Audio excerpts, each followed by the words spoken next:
Hello guys, അപ്പം ഇന്ന് ഒരു പനി പിടിച്ച ഓണാന്ന് കേട്ടോ നിങ്ങളെ കാണിക്കാൻ പോകുന്നത്. അപ്പോൾ രാവിലെ തന്നെ ഞാൻ എണീറ്റ് അപ്പോഴത്തേക്ക് അമ്മ ഇഡ്ഡലി ആക്കി വെച്ചിട്ടുണ്ടായിരുന്നു. പിന്നെ ഇന്നലത്തെ പോർക്ക് കറി ഉണ്ടായിരുന്നു.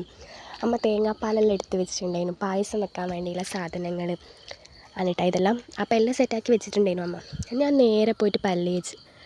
പനിയാണെങ്കിലും പല്ല് തേച്ചാലല്ലേ നമ്മുടെ കാര്യങ്ങളൊക്കെ സാപ്പിടേണ്ട കാര്യങ്ങളൊക്കെ നടക്കും. അതുകൊണ്ട് വേഗം പോയി ഞാൻ പല്ല് തേച്ച്. എൻ്റെ സൗണ്ട് ഇപ്പോൾ അത്ര ഓക്കെ ആയിട്ടില്ല കേട്ടോ. ചിലപ്പോൾ ഈ വോയിസ് എടുക്കുമ്പോൾ നിങ്ങൾക്ക് മനസ്സിലാവുന്നുണ്ടാവും. എന്നിട്ടെന്താ, ഞാൻ കുളിച്ച് കഴിഞ്ഞ ദിവസം തലയും മേലും കുളിച്ചിട്ട് പനി നന്നായിട്ട് കൂടിയിട്ടുണ്ടായിരുന്നു. അപ്പോൾ ഇന്ന് ഞാൻ മേല് മാത്രമേ കുളിച്ചുള്ളൂ. ഞാൻ പൂവിട്ട് പറയാൻ മാത്രം പൂ വാങ്ങി, വലിയ പൂക്കളൊന്നുമില്ല, നോർമലി ചെറിയൊരു പൂക്കളാക്കിയിട്ട് അങ്ങനെ ഇട്ടു. പിന്നെ ഇഡലിയും അതേപോലെ പോർക്കറിയും സാമ്പാറും കഴിച്ചു. നിങ്ങളൊരിക്കൽ പനിയായിട്ട് ഇവൾ എന്ത് തിന്നലാണെന്ന്. എടാ, നമ്മുടെ ശരീരം നമ്മൾ തന്നെ നോക്കണമല്ലോ, അതുകൊണ്ടാട്ടാ. അങ്ങനെ വീണ്ടും എൻ്റെ കുറച്ച് ഷോ അത് കഴിഞ്ഞ് അമ്മ പ്രഥമൻ കൊണ്ടു തന്നു. ഞാൻ അര ഗ്ലാസ് പോലും എടുത്തിട്ടാണ്, അതിനേക്കാളും കുറച്ചും കൂടി. പക്ഷേ ഞാൻ കുടിച്ച്.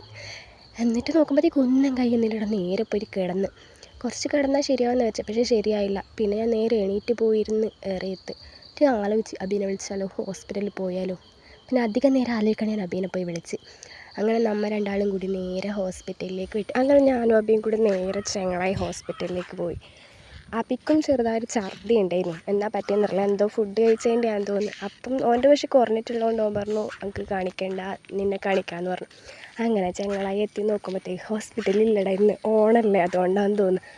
നമ്മൾ ചെന്ന ചേപ്പറമ്പ് പോവാൻ, എന്തായാലും വന്നേലേ, അങ്ങോട്ടേക്ക് പോയി നോക്കുമ്പോഴത്തേക്ക് അവിടെയില്ല. എന്നിട്ട് അവിടെ നിന്ന് വിട്ട് തിരിച്ചു വരുമ്പോൾ നല്ല മഴക്കാറ്, പെയ്യൂല എന്നാൽ വിചാരിച്ച്, പക്ഷേ പെയ്ത്. അങ്ങനെ നമ്മളൊരു സ്ഥലത്ത് കയറി നിന്ന്, ഇതൊന്നും ഇടിയങ്ങനെ തന്നെ കേട്ടാ. അവിടെ ഒരു സ്ഥലത്ത് കയറി നിന്ന് വീട്ടിലെത്തി ഒരു പാരസെറ്റാമോൾ അടിച്ച്. പാരസെറ്റാമോൾ വല്യമ്മേൻ്റെ അടുത്ത് പോയിട്ടാട്ടോ വാങ്ങിന്. വല്യമ്മേൻ്റെ വീട് അത്ര ദൂരമൊന്നുമല്ല, ഇപ്പം ഞാൻ കാണിച്ചില്ല, ആ വീടിൻ്റെ അപ്പുറം തന്നെ. അങ്ങനെ അതെല്ലാം കഴിഞ്ഞ് നേരെ ഫുഡ് കഴിക്കാനിരുന്നു. അപ്പോഴത്തേക്കും ഇഷ്ടംപോലെ അമ്മ എല്ലാ കറിയും ആക്കിയിട്ടുണ്ടായിരുന്നു. എന്ത് ചെയ്യാനാണ്, ഒന്നിൻ്റെയും ടേസ്റ്റ് അറിയില്ല. പക്ഷേ ഞാനത് മൊത്തം തിന്നിന് കേട്ടോ. സദ്യ കഴിക്കുന്നത് എനിക്കറിയാമല്ലോ, വായിക്ക് ടേസ്റ്റ് ഇല്ലെങ്കിൽ സദ്യയാണ് ഞാൻ കഴിക്കുന്നത് എനിക്കറിയുന്നത്. ഞാനത് മൊത്തം തിന്ന്. നല്ല ടേസ്റ്റ് ഉണ്ടായെന്നൊക്കെ പറയുന്നുണ്ടെങ്കിൽ ടേസ്റ്റ് അറിയില്ലടാ. ഞാൻ അമ്മയും കൂടി കഴിച്ചു. അബി ചോറ് കഴിച്ചില്ല കേട്ടോ. ഓൻ കഞ്ഞിയാക്കി കുടിക്കരുത്, ഓന് ഛർദ്ദിക്കുമെന്ന് പേടിയാണെന്ന് പറഞ്ഞിട്ട് ഞാൻ കറിയെല്ലാം എടുത്തുകൊണ്ട് കൊടുത്തത്. എല്ലാ കറിയും ഞാനൊരു പാത്രത്തിലാക്കി കൊണ്ട് കൊടുത്തത്. പക്ഷെ ഒരു കറി പോലും തൊട്ടിട്ടില്ല. ഛർദ്ദിക്കും എന്ന് പറഞ്ഞിട്ട് ഓൻ കഞ്ഞിയിൽ ഉപ്പ് എടുത്തിട്ട് കഞ്ഞി ഇങ്ങനെ കുടിച്ച്. മറ്റേ നമ്മളിവിടെ ഇരുന്ന് സദ്യ ഒന്നും കഴിച്ചില്ല. അതുകൊണ്ട് പിന്നെ ഏച്ചിയും വയ്യോ കഴിച്ചോളൂ എന്നിട്ട് ഏച്ചിയും അന്നേരം കഴിച്ചിട്ടാണ്. പിന്നെ പോയി നോക്കുമ്പോഴത്തേക്കുണ്ട് ഛർദിയിൽ ചെക്കൻ ഫോണും നോക്കി കിടക്കും. ഞാനും അമ്മയും കുറേ നേരം അറിയത്തിരുന്നിട്ട് വർത്താനെല്ലാം പറഞ്ഞാടുന്നു. എന്തല്ലോ നിങ്ങളെ വർത്താനം. അപ്പം അമ്മ പായസം എടുത്തിട്ട് വന്നു. അമ്മ അന്നേരം പായസം കുടിച്ചിട്ടില്ലായിരുന്നു. എൻ്റെ അമ്മേനോട് ഇന്ന കുടിക്കുകയെന്ന് പറഞ്ഞു, ഞാൻ വേണ്ടാന്ന് പറഞ്ഞത്. അത് പിന്നെ ഇന്നാന്ന് പറഞ്ഞപ്പോൾ ഞാൻ ഒരിക്കൽ കുടിച്ച്. പിന്നെ അതൊക്കെ കഴിഞ്ഞ് ഞാൻ പോയിട്ട് ഫ്രിഡ്ജിലൊരു മറ്റേ പേട ഉണ്ടായിരുന്നു. അപ്പോൾ അതെടുത്തിട്ട് വേണം. എന്നിട്ട് അമ്മ അത് പൊട്ടിച്ച്.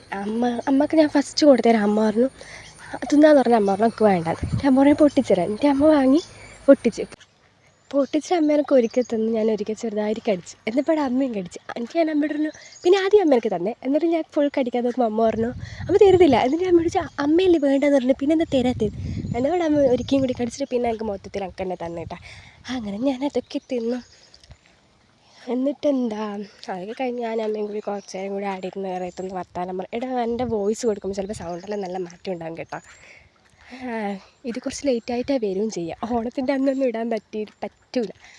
അപ്പോൾ നിങ്ങൾ ക്ഷമിക്കണം. അത് കഴിഞ്ഞ് ഞാനും അമ്മയും അബിയും കൂടി കുറച്ച് ഫോട്ടോസെല്ലാം എടുത്ത്. ഏച്ചീൻ്റെ ഫോട്ടോഷൂട്ടൊക്കെ അന്നേ കഴിഞ്ഞിട്ടുണ്ടായിരുന്നു. അപ്പോൾ നമ്മൾ വെറുതെയെങ്കിലും ഫോട്ടോസെല്ലാം എടുത്ത് ആ ഫോട്ടോസാട്ടോ ഇതെല്ലാം. കുറച്ച് ഫോട്ടോസ് ഞാൻ എടുത്ത് കൊടുക്കുന്നുണ്ട്. അത് കഴിഞ്ഞ് ഞാനും അബി നേരെ വീട്ടിലേക്ക് പോയിന് കേട്ടോ. സന്ധ്യ അമ്മ വീട്ടിലേക്ക് പോയിട്ടുണ്ടായിരുന്നു. വീട്ടിലേക്ക് പോയി പിറ്റത്തെ ദിവസത്തെ ഹോസ്പിറ്റൽ യാത്രയും കൂടി ഞാൻ നിങ്ങളെ കാണിക്കുന്നുണ്ട് കേട്ടോ. പിറ്റത്തെ ദിവസം ആകുമ്പോഴത്തേക്കും ഒന്നും കഴിയുന്നില്ല. അന്ന് രാത്രി ഞാൻ വീട്ടിലെത്തിയിട്ട് കുറച്ച് പ്രഥമൻ കുടിച്ചിരുന്നു കേട്ടോ. എന്തോ പ്രഥമൻ നല്ല മധുരമുള്ളതാണ്, അതിന് മാത്രം എനിക്ക് ചെറിയ ടേസ്റ്റ് തിരിക്കുന്നുണ്ടായിരുന്നു. അതുകൊണ്ട് ഞാൻ അതെല്ലാം എടുത്ത് കുടിച്ച്. പിന്നെ പിറ്റത്തെ ദിവസം ആകുമ്പോഴത്തേക്കും ഒന്നും കഴിയുന്നുണ്ടായിട്ടില്ല. അപ്പം നേരെ ഞാൻ ഒബിയും കൂടി നേരെ ഹോസ്പിറ്റലിലേക്ക് വിട്ട്. കൂട്ടുമ്പോൾ ഫസ്റ്റ് കൂട്ടുമ്പോഴല്ല ചെങ്ങളായിട്ടാണ് ഫസ്റ്റ് പോയി. അവിടെ നല്ല തിരക്കുണ്ടായിരുന്നു. കുട്ടികൾ എന്തോ പോലും എടുക്കണം എന്തോ ഉണ്ടായിരുന്നു തോന്നുന്നു. എന്തോ അവിടെ നല്ല തിരക്കുണ്ടായിരുന്നു, അതാണെന്ന് എനിക്ക് കറക്റ്റ് അറിയില്ല കേട്ടോ. നേരെ ചേപ്പറമ്പിലേക്ക് വിട്ട് അവിടെ ഒപിന്ന് ടിക്കറ്റ് മുറിച്ച് അത് കഴിഞ്ഞ് നേരെ ഡോക്ടറെ കാണിച്ച് ഫാർമസിയിൽ മരുന്ന് അങ്ങനെ ഇരുന്ന്. അപ്പം ഞാൻ എന്നെ തന്നെ ഒന്ന് എടുത്ത് നോക്കി, നല്ല ക്ഷീണം പിടിച്ചിട്ടുണ്ട്. എന്ത് ചെയ്യാനാണ്, ഗുളികയെല്ലാം കെട്ടി. അപ്പം ഇനി ഇതെല്ലാം കഴിക്കാം. അപ്പം ഗൈസ്, അടുത്ത വീഡിയോ ആയിട്ട് വീണ്ടും കാണുന്നേരം ബൈ.